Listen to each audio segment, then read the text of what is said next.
ABP news आपको रखे आगे। अमित शाह के मिशन बंगाल के बाद अब पीएम मोदी मैदान में उतर गए हैं। कल पीएम मोदी शांति निकेतन के शताब्दी समारोह को वीडियो कॉन्फ्रेंसिंग के जरिए संबोधित करने जा रहे हैं। इस बीच ममता बनर्जी ने अमित शाह के दावों पर निशाना साधते हुए जवाब दिया। शाह के बाद दीदी को मात देने मैदान में मोदी। जनवरी में दीदी को फिर चुनौती देंगे शाह। शुभेंदु के बाद फिर टीएमसी में बगावत। मां माटी मानुष के बाद दीदी का नया हथियार बना विकास। আমি अमित जी के बोलबो, अमित जी आप तो होम मिनिस्टर है, आपको ये शोभा नहीं देती कि आप कोई गंदा बात वो आप क्रॉस चेक नहीं करके बोले। बंगाल फतह के लिए बीजेपी फुल एक्शन में है। अमित शाह के बाद अब पीएम मोदी मैदान में है। 24 दिसंबर को सुबह 11 बजे पीएम मोदी का वीडियो कॉन्फ्रेंसिंग के जरिए संबोधन है। विश्व भारती विश्वविद्यालय शांति निकेतन के शताब्दी समारोह को संबोधित करेंगे। उनके साथ पश्चिम बंगाल के राज्यपाल और केंद्रीय शिक्षा मंत्री भी साथ रहेंगे। पीएम के संबोधन में रविन्द्रनाथ टैगोर के मूल्यों पर जोर रह सकता है। अभी इसी शांति निकेतन का दौरा कर अमित शाह दिल्ली लौटे हैं। अमित शाह के दौरे के दौरान ममता सरकार निशाने पर थी और अब जनवरी में स्वामी विवेकानंद के जन्मदिन के मौके पर फिर से शाह लौटेंगे और यूथ फेस्टिवल में हिस्सा लेंगे। अगले साल हर महीने अमित शाह अपने राजनीतिक दौरे के 3 से 7 दिन बंगाल में रह सकते हैं। ये जो परिवर्तन है, वो परिवर्तन बांग्लादेश से जो घुसपैठ होती है, वो घुसपैठ को रोकने के लिए ये परिवर्तन है। वो परिवर्तन राजनीतिक हिंसा को समाप्त करने के लिए परिवर्तन है। बीजेपी लगातार ममता सरकार पर सवाल उठाकर बदलाव की अपील कर रही है, लेकिन दीदी ने अब बीजेपी को विकास के सहारे जवाब दिया है। शाह पर बंगाल की छवि करने का आरोप लगाया और बंगाल को कई मामलों में नंबर 1 राज्य बताया। प्रति व्यक्ति आय में बढ़ोतरी में 2018-19 के देश के 32 राज्यों में बंगाल 22वें स्थान पर खड़ा रहता है। कौन जिम्मेदार है इसके लिए? प्रति व्यक्ति आय स्थिर मूल्यों पर 18-19 की, पहले मैंने जो कहा करंट प्राइसेस पर कहा, अब मैं स्थिर मूल्य पर कहता हूं। देश के 32 राज्यों में 24वें स्थान पर है। Bengal is number 1 in eradication of poverty। 100 দিনের কাজে বাংলা 1 নম্বর।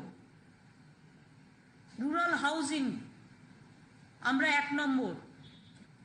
রুরাল রোড আমরা 1 নম্বর।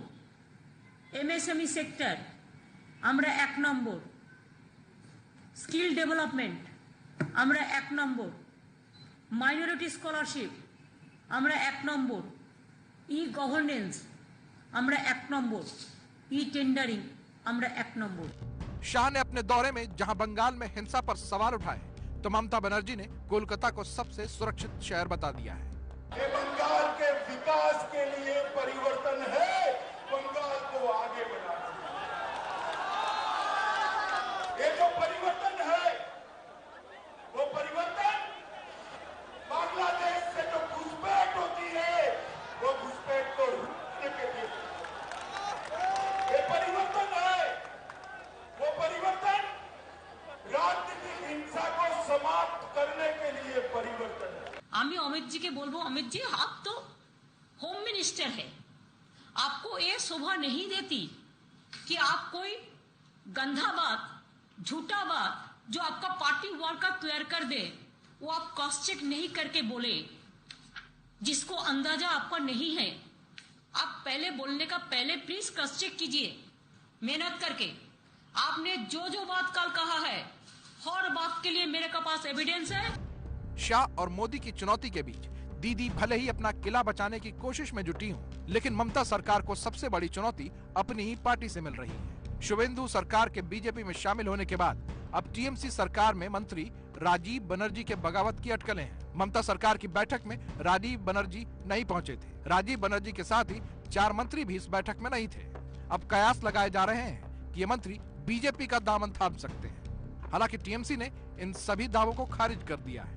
एक तरफ टीएमसी अपने नेताओं से जूझ रही है, तो दूसरी तरफ टीएमसी से बीजेपी में शामिल हुए नेता दीदी के लिए बड़ा खतरा बन चुके हैं। शुभेंदु अधिकारी ने बीजेपी में शामिल होने के बाद टीएमसी पर निशाना साधा। उनके बागी होने पर गद्दार कहने वालों के बहाने सीधे ममता सरकार पर ही सवाल उठा दिए।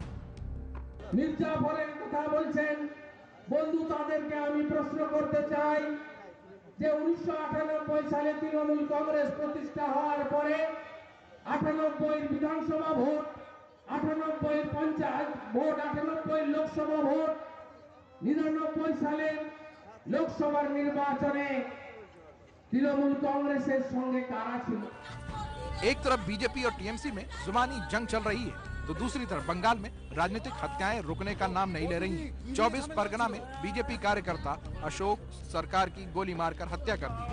बीजेपी ने हत्या के पीछे टीएमसी का हाथ बताया। बीजेपी कार्यकर्ता अशोक सरकार की मध्यग्राम में टीएमसी के गुंडों ने गोली मारकर हत्या कर दी। दिन के उजाले में शहर के बीचों बीच एक राजनीतिक कार्यकर्ता की इस हत्या से सभी बंगालियों को डरना चाहिए। क्या हम हिंसा की यह संस्कृति चाहते हैं? बंगाल के लिए शर्मनाक है टीएमसी। उधर टीएमसी इस हत्या को जमीनी विवाद से जोड़ रही है। बंगाल में चुनावी जंग बेहद खौफनाक होता जा रहा है। सवाल ये कि बंगाल का सिंहासन कितने लोगों की बलि लेने वाला है।